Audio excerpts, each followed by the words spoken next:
وما أرسلناك إلا رحمة للعالمين. Bismillahirrahmanirrahim. Assalamualaikum warahmatullahi wabarakatuh. Alhamdulillah, waskurulillah, wa la hawla wa la quwata illa billah. Salatu wassalamu ala rasulillah wa ala alihi wa sahbihi wa mawala. Wa nifidin azani Allah wa iyyakum. Alhamdulillah, bersyukur kepada Allah Subhanahu wa taala yang masih memberikan nikmat kepada kita sehingga kita bisa berkumpul lagi dan melanjutkan perjuangan kita dalam thalabul ilmi. Ya, bila khusus kita masih dalam tema-tema fikih muamalah. Kita masih dalam bahasan kaidah fikih muamalah maliyah. Kita sampai di kaidah yang kelima, yaitu man'ul maisir, yaitu terlarangnya judi. Jadi ini kaidah yang harus dipegang oleh semua umat Islam, bahasanya judi dalam Islam itu haram. Bentuknya apapun, gitu kan.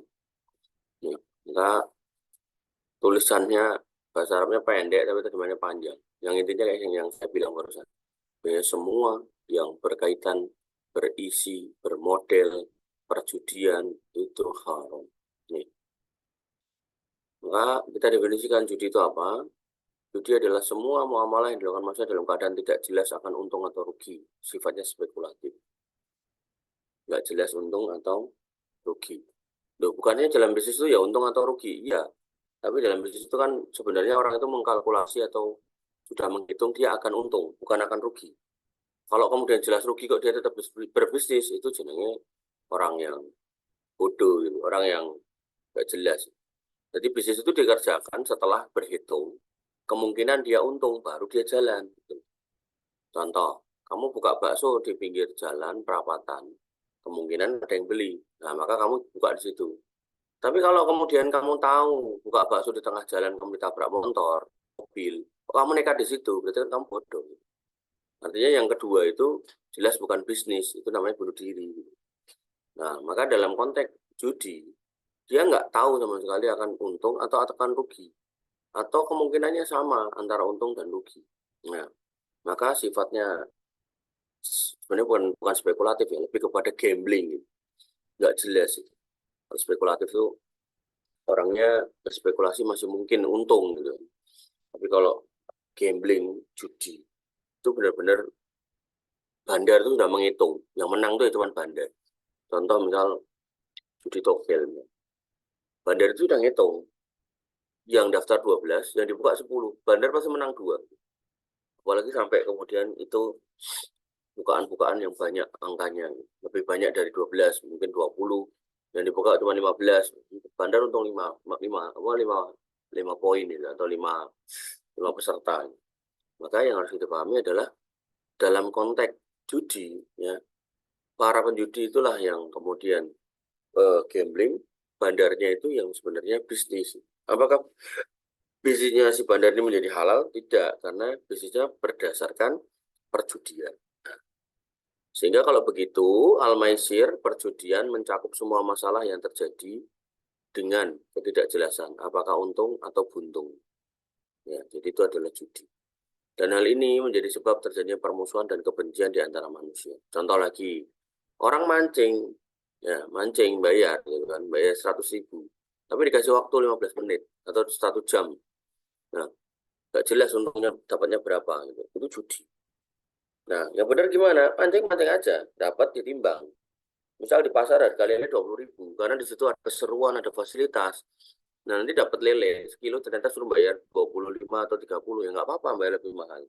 Ya, yang jelas, yang pertama itu judi, yang kedua clear itu bukan judi. Ya. Apalagi jelas tuh ada uang pendaftaran nih. Nanti kalau yang timbangannya lebih banyak dia dapat duit banyak, wah, itu jelas judi. Sama halnya dengan gantangan ini, sama juga.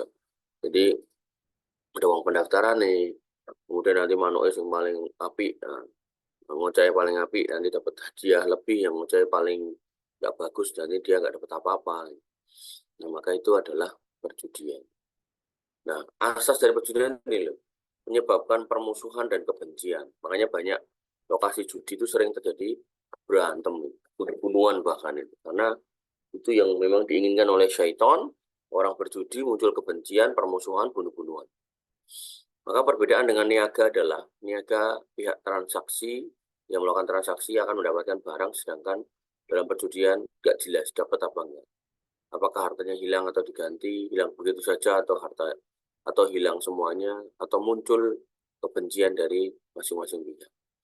Jadi kalau yang namanya bisnis tuh, kamu mengeluarkan duit, kamu pasti dapat duit, dapat barang atau jasa. Nah itu jual beli, ya itu halal. Tapi kalau kemudian kamu keluarkan duit, balik belum bisa duit, bisa entah apa, bisa nggak balik, ya itu berarti judi. Gambarannya, seorang ingin membeli barang untuk dijual. Barang tersebut dibeli untuk mendapatkan keuntungan, lalu ia membelinya dan mendapatkan barang tersebut. Di sini ada spekulasi tentunya. Apakah ia akan untung atau tidak? Nah, namun spekulasi ini tidak dilarang dalam syariat, sebab semua orang yang beli barang untuk mendapatkan keuntungan pasti menjumpai spekulasi atau mendapatkan untung. Ataukah tidak. Makanya tadi penulis ini menggunakan istilah spekulasi buat judi, saya kurang cocok ya, karena sebenarnya judi itu bukan spekulasi, tapi lebih ke gambling. Tapi kalau orang dagang itu ada spekulasinya, dia pulaan, dia jual. Ya, mungkin laku, mungkin enggak, iya. Tapi itu bukan judi, karena dia jelas beli barang, pakai duit, mengeluarkan duit, dapat barang, barang dijual biar dapat duit, itu kira-kira gitu. Biar dapat duit lebih banyak. Marginnya itu disebut keuntungan. Adapun dalam judi, orang mengeluarkan duit, nah duitnya itu bisa balik, bisa hilang. Nah, hilangnya ini yang kemudian disebut judi. Oleh karena itu, para ahli fikih menyatakan syariat Islam tidak meniadakan dan mengharamkan semua jenis spekulasi. Artinya spekulasi tertentu itu boleh, bahkan tidak ada muamalah maliyah tanpa ada unsur spekulasi. Sebab spekulasi bermacam-macam jenisnya. Spekulasi dalam niaga tidak diharamkan karena pembeli mendapatkan barang, dijual lagi untuk mendapatkan keuntungan uang yang di dalamnya ada keuntungan. Sedangkan dalam bentuk perjudian nggak jelas, dia itu nanti dapat barang atau nggak jelas, bisa dapat, bisa enggak, bisa lebih banyak, bisa hilang semuanya, atau mendapatkan barang tersebut atau tidak mendapatkannya sama sekali. Istilah maisir ini sangat dekat dengan qimar dan horor, hanya saja sebagian ulama membedakan dengan perbedaan yang sangat tipis. Jadi nanti dalam istilah fikih, judi itu disebut maisir, nanti dalam kitab yang lain disebut qimar gitu. Kalau horor kemarin kan kita udah bahas, itu sesuatu yang nggak jelas. Gitu. Bisa, kadang juga disebut horor juga bisa. Tapi jarang sekali disebut horor, karena horor itu bagian atau bab sendiri. Maka diharamkannya maisir, ya, itu sesuai dengan Quran, Sunnah, dan ijma para ulama.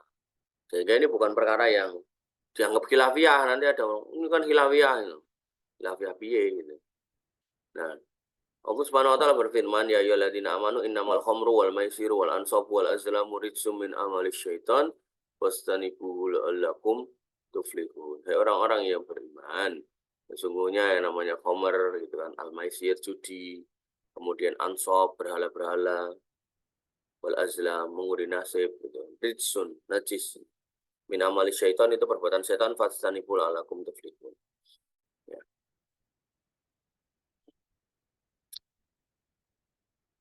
Dari hadis Nabi SAW bersabda, man qala li sahib, barang siapa berkata kepada temannya, ta'ala uqamiruka faliyatasaddaq. Mari aku bertaruh denganmu, maka hendaklah ia bersedekah. Maksudnya ngomong gitu tok urung dilakoni itu udah dosa, maka lebih baik dia bersedekah.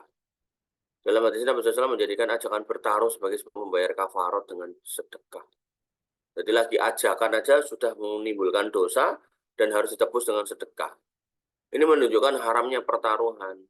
Nah, apa tuh bertaruh tuh? Nah, lomba burung, lomba, bahkan tukang-tukang becak dulu itu di satu kampung itu saya lihat itu lombanya itu godong garing itu terus dijatuhkan di sungai gitu. Nanti disi-disian sampai finish sama start. Yang sampai finish duluan dia dapat duit. Bayangin tukang becak yang zaman dulu itu sepi gitu kan, hasilnya raspiro gitu. Itu cintai tinggal judi dengan cara yang orang tuh kreatif kalau untuk ngomongnya judi itu. Nggak perlu balapan apa namanya undur-undur barang jadi judi gitu. Balapan kecot barang jadi judi. Jadi luar biasa orang-orang ini. Nah, di sini dikatakan min amali syaitan. Benar-benar setan itu akan bisikin kita untuk melakukan itu terus-terusan itu. Ya, maka hati-hati. Orang yang menelaah kitab kaidah-kaidah syariat pasti akan mengetahui secara pasti tentang pengharaman judi ini dalam segala keadaan. Ketika syariat Islam tegak di atas keadilan dalam semua hukum-hukumnya dan ajarannya, maka ia melarang semua muamalah yang berisi perjudian karena di dalamnya apa? Ada kedoliman, ada orang-orang yang dirugikan, gitu. Makanya Allah Subhanahu wa taala berfirman dalam hadis qudsi, "Inni haramtu dzulma ala nafsi fala tadzalamu." Faja'altuhu bainakum muharraman fala tadzalamu. Aku haramkan kedoliman atas diriku, maka aku larang di antara kalian terjadi kedoliman, maka jangan saling mendolimi. Nah, judi ini mendolimi. Buktinya kok banyak orang habis-habisan ini. Habis-habisan. Sampai ada dulu tuh mantan karyawan di sini, kelihatan bayi gitu. Tapi sampai akhirnya dia kabur dari sini bawa duit di sini kan. Dulu toko ini kan, bawa duit dari sini terus tak cari sampai akhirnya ketemu mantan istri dia udah cerai. Mantan saya bilang kalau kemudian saya kan cerita padahal suami sampean tuh anu lho Mbak, mantan sampean tuh resian. Oh, resian. Saking resian itu rumah saya sampai dibersihin semua gitu. Semuanya yang ada dijual ya. Dari mulai perabotnya sampai meja kursi aja dijual. Jadi sampai rumah itu kosong tinggal rumahnya. Mungkin kalau rumah bisa dijunjung ya dijual. Nah, jadi laki-laki model kayak gini nih benar-benar laki-laki yang luar biasa, nggak jelas ini.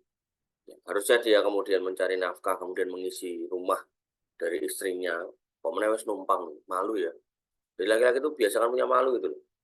Udah dikasih istri, kadar rumahnya kan tinggal melebu. Nah, kamu nggak perlu beli rumah, nggak perlu ngontrak. Gitu. Tugasnya ngiseni bukan malah ngedoli sini di rumah. Nah, ini kamu wahai perempuan kalau ketemu suami-suami itu tinggalin aja lah, nggak penting orang laki-laki itu. Saya nggak ada yang lain itu. Nah, jadi sampai meja-mejanya itu dijualin. Jadi padahal maksud saya itu bersih itu di sini tuh dia tuh resik-resik itu luar biasa. Jadi kalau ada tabung gas itu dilapis satu-satu. Saking rajin. Sampai tangga itu apa namanya? Handrailnya itu pegangannya itu dilapis. Nah, heater masak gitu. Sregep gitu. Tapi ya itu tadi ternyata di tempat istrinya dia resik-resik barang perabotnya istrinya dijualin semua. Panifidina azani Allah wa iyyakum. Ketentuan tersebut terbatas pada semua muamalah yang membuat orang melakukannya berada di atas ketidakjelasan antara untung dan rugi dan bersumber dari goro dan spekulasi, nggak jelas dan spekulasi, dan hal itu menjadi sebab terjadinya permusuhan kebencian di antara manusia. Terlalu banyak ya, kamu tinggal googling aja nih orang-orang yang pada berantem bunuh-bunuhan karena judi. Ibnu Qayyim rahimahullah mengatakan, semua muamalah yang dilarang Nabi SAW itu ada kalanya masuk dalam riba, ada kalanya dalam masuk dalam perjudian. Jadi asas atau asal larangan dalam transaksi itu kadang kalau nggak riba ya judi. Maka berhati-hatilah tentang perjudian. Demikian yang bisa kita sampaikan dan kita diskusikan. Kurang lebih mohon maaf. Assalamualaikum warahmatullahi wabarakatuh. Assalamualaikum warahmatullahi wabarakatuh.